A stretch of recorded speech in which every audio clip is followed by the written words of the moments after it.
घने जंगल में एक बड़ा और ताकतवर हाथी रहता था जिसका नाम वीनस था। लेकिन उसके बारे में एक बात मशहूर थी, वह बेहद आलसी था। वीनस का पूरा दिन आराम करने में बीतता।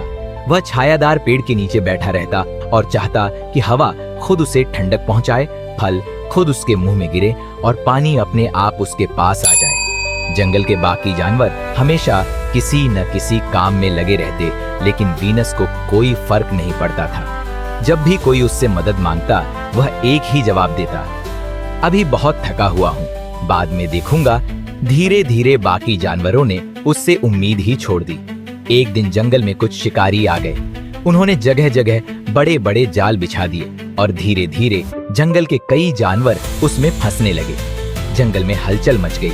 हर कोई इधर उधर भाग रहा था, लेकिन शिकारी चालाक थे। वे कुछ ही देर में कई जानवरों को पकड़ चुके थे। जब वीनस ने यह सब देखा तो पहले तो उसने हमेशा की तरह आंखें मूंद लीं, लेकिन तभी उसने देखा कि उसके अपने कुछ करीबी दोस्त भी शिकारी के जाल में फंस चुके हैं। अब वीनस से रहा नहीं गया। उसका दिल जोर जोर से धड़कने लगा।